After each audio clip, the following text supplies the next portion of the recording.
Assalamualaikum warahmatullahi wabarakatuh. Materi kita hari ini adalah sistem persamaan linear dan penyelesaian sistem persamaan linear dengan menggunakan aturan Cramer dan metode inverse matrix. Nah, sebelum kita pahami tentang penyelesaian sistem persamaan linear, ada baiknya kita pahami dulu apa itu sistem persamaan linear. Nah, sistem persamaan linear adalah sekumpulan persamaan linear yang terdiri dari beberapa variabel. Nah, variabel ini biasanya dilambangkan dengan huruf. Jadi, seperti 3 buah persamaan linear ini. Nah, X, Y, dan Z ini dinamakan dengan variabel.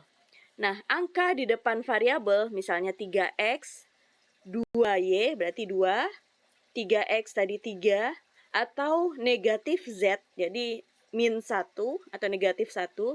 Nah, ini dinamakan dengan koefisien. Jadi angka di depan variabel atau angka di depan huruf dinamakan dengan koefisien. Sementara hurufnya sendiri dinamakan dengan variabel. Nah, selanjutnya ada 1, negatif 2, dan 0.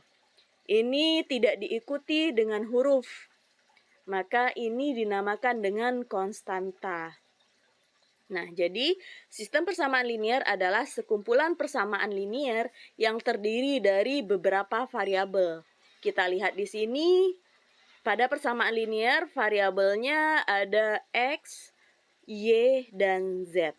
Nah, itu dia variabelnya ya. Lalu, persamaan linear itu persamaan akan dikatakan persamaan linear kalau masing-masing variabelnya punya pangkat 1. Jadi kalau sudah ada yang berpangkat 2 atau lebih, berarti bukan lagi dikatakan persamaan linear ya. Nah, persamaan linear itu adalah yang variabelnya berpangkat 1. Lanjut, kalau kita ingin mencari penyelesaian dari sistem persamaan linear ini, berarti kita mencari masing-masing nilai X, Y, dan Z yang memenuhi ketiga persamaan ini. Jadi misalkan dalam 3 persamaan ini, penyelesaiannya X-nya adalah 1, Y sama dengan negatif 2, dan Z sama dengan negatif 2. Nah, itulah dia penyelesaian sistem persamaan linear. Lanjut, kita masuk ke materi penyelesaian sistem persamaan linear dengan metode Cramer. Nah, pada metode Cramer ada X1, itu cara memperolehnya adalah dengan membagi determinan A1 dan determinan A. X2 adalah dengan membagi determinan A2 dengan determinan A, dan seterusnya. Nah, di sini akan ada 2 buah matriks. Ya, ada 2 buah matriks utama. Nah, yang pertama itu adalah matriks A dalam bentuk koefisien dari masing-masing variabelnya. Nah, misalkan dalam 3 persamaan linear ini, kita lihat ini persamaan pertama X1 tambah 2X3 sama dengan 6. Jadi, X1 karena tidak ada angka di depannya, berarti koefisiennya adalah 1. Lalu di sini X1 lanjut ke X3, ternyata tidak ada X2 di sini. Nah, kalau tidak ada X2 di sini berarti koefisiennya adalah 0, makanya kita tulis 0 di sini. Lanjut 2X3 berarti 2. Seperti itu ya. Jadi pada matriks A, kolom pertama itu adalah berisi tentang koefisien X1, kolom kedua berisi koefisien X2, dan kolom ketiga berisi koefisien X3. Jadi X1 negatif 3 dan negatif 1. Nah, ini dia 1, negatif 3, negatif 1. X2-nya di sini tidak ada, makanya ini 0. Lanjut, ini 4X2, jadi koefisiennya 4. Dan ini negatif 2, ini makanya ini negatif 2. Lalu ada lagi matriks B. Matriks B itu adalah kumpulan dari konstantanya. Jadi ini 6, 38. Nah, yang perlu rekan-rekan perhatikan di sini adalah pastikan semua persamaan linearnya itu tersusun seragam gitu ya. Jadi jangan sampai ada yang persamaan linearnya seperti ini. X1 kurang 3x3 tambah 2x2 sama dengan 5. Atau 2x1 tambah 4x2 kurang x3 dikurang 7 sama dengan 0. Nah, jangan ada yang berbentuk seperti ini sementara persamaan linear lainnya tersusun seperti ini. Nah, jadi jangan ada yang seperti ini ya. Jadi seragamkan dulu. Ini susunannya X1, lalu diikuti oleh X2, lalu X3, dan sama dengan konstanta. Nah, samakan susunannya seperti ini. Kalau di sini, yang pertama, persamaan pertama ini kesalahannya adalah X3-nya dan X2-nya itu tukar letak ya. Posisinya lebih dulu X3. Nah, karena yang lainnya X2 dulu baru X3, maka baiknya ini diseragamkan dulu susunannya. Kita pindahkan ini dulu. Begitu juga seperti ini. Jadi negatif 7 kita pindahkan dulu. Atau mungkin ada juga yang berbentuk seperti ini nanti. Misalnya X1 kurang X3 tambah 4 sama dengan 2. Nah, berarti di sini ada 2 buah konstanta. Berarti ini perlu kita pindahkan dulu. Baru kita bisa buatkan matriks A dan B-nya. Seperti itu ya. Nah, seperti yang kita bahas tadi, berarti kolom pertama adalah koefisien X1, kolom kedua koefisien X2, kolom ketiga koefisien X3. Jadi, kalau kita ingin mencari nilai X1-nya, maka yang kita ganti adalah kolom X1. Kolom X1 diganti dengan kolom konstanta. Jadinya matriks A, jadi matriks A1-nya seperti ini. Dua kolom ini tetap. Yang diganti cuma kolom pertama. Begitu juga dengan A2. Kita ingin mencari nilai X2, maka kita butuh matriks A2. Matriks A2 berarti kolom keduanya yang kita ganti dengan kolom konstanta. Jadi kolom pertama dan kolom ketiganya sama dengan kolom A. Begitu juga kalau kita ingin mencari nilai X3, berarti kita butuh matriks A3. Jadi yang kita ganti adalah kolom ketiganya. Sementara kolom pertama dan kolom kedua itu sama dengan kolom di matriks A.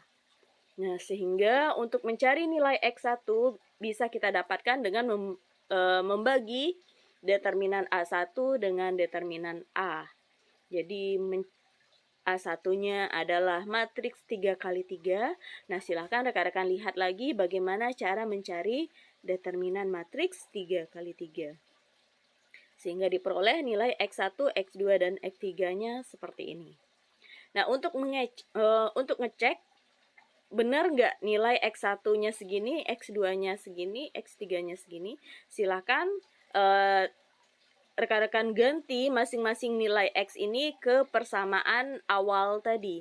Nah, kalau seandainya hasilnya benar, ya sudah berarti penyelesaiannya yang diperoleh juga sudah benar ya.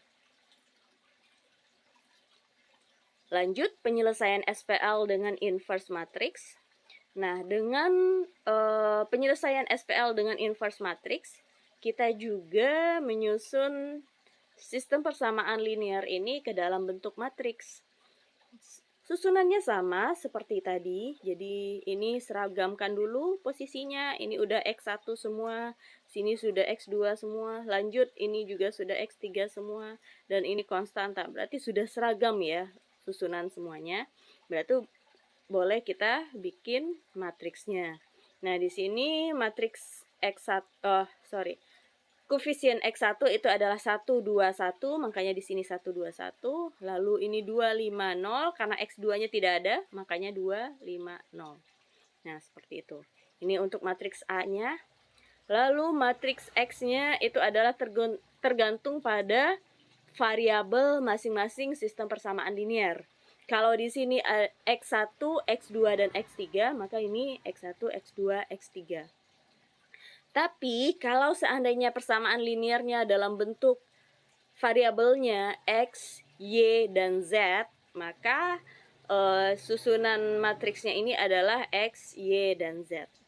Lalu ini ada konstanta, lah ini konstantanya. Nah, untuk menyelesaikan SPL dengan inverse matrix, itu kita beranjak pada perkalian matriks AX sama dengan B. Jadi matriks A ini dikali dengan matriks X, itu akan sama dengan B. Nah, karena kita butuh mencari X, berarti kita harus buat persamaan ini menjadi X sama dengan. Jadi X sama dengan. Nah, bagaimana cara memindahkan A ke B seperti ini? Ingat, suatu matriks itu akan sama dengan matriks identitas kalau dia dikalikan dengan inverse-nya. Makanya matriks A kita kalikan dulu dengan inverse-nya. Nah, setelah A dikalikan dengan inverse-nya, tentunya kita juga harus adil dong. Makanya ini kita kali dengan A inverse, di sebelah kanan kita juga kalikan dengan A inverse. Nah, penting di sini, kalau A inverse-nya posisinya ada di sebelah kiri X, maka posisi A inverse ini juga harus ada di sebelah kiri B. Jangan dibalik. Misalnya A inverse-nya ada di sebelah kiri X, lalu nanti dikalikan A inverse-nya ada di sebelah kanan B. Tidak boleh seperti itu. Atau misalnya karena kita mau menghilangkan A, lalu A inverse-nya kita posisikan di sebelah kanan X, itu juga salah karena kita mau menghilangkan A dan A inverse ini. Nah, A inverse kali A itu adalah matriks identitas, di mana matriks identitas dikali X itu akan sama dengan X. Jadi ibaratnya matriks identitas itu sama dengan 1 ya. X itu adalah bilangan. Nah, bilangan berapapun kalau dikalikan 1 hasilnya adalah bilangan itu sendiri. Gitu juga dengan matriks. Ada matriks identitas dikalikan X, ya hasilnya matriks X itu. Nah, jadi yang perlu kita ingat bahwa untuk mencari penyelesaian sistem persamaan linear dengan metode inverse matrix, maka yang perlu kita pegang prinsipnya adalah X sama dengan A inverse kali B. Jadi rekan-rekan hanya perlu mencari inverse dari matriks A ini lalu dikalikan dengan matriks B. Nah, silakan buka lagi materinya tentang A inverse. Silakan buka lagi materinya tentang A inverse. Bagaimana cara mencari inverse matrix? Nah, setelah dicari inverse dari matriks A, lalu kita kalikan dengan matriks B, nanti akan terbentuk matriks 3 kali 1 seperti ini. Jadi ini ada, karena tadi variabelnya ada 3 ya, maka terbentuk matriks 3 kali 1. Jadi ini adalah nilai untuk X1-nya, ini nilai untuk X2, dan ini nilai untuk X3. Nah, seperti ini. Nah, untuk mengecek apakah jawaban rekan-rekan itu benar, silakan masukkan masing-masing nilai ini ke dalam persamaan awal. Jadi persamaan awalnya adalah ini. Jadi cek misalnya X1 itu 1 tambah 2. X2-nya tadi berapa? Tambah 3 kali X3-nya tadi berapa juga. Lalu benar nggak hasil penjumlahan ketiganya ini sama dengan 5. Lalu cek juga ke persamaan kedua dan persamaan ketiga. Nah, kalau seandainya ketiga-tiganya benar, berarti jawaban rekan-rekan itu juga sudah benar. Nah, sampai di sini dulu untuk materi penyelesaian sistem persamaan linear. Terima kasih.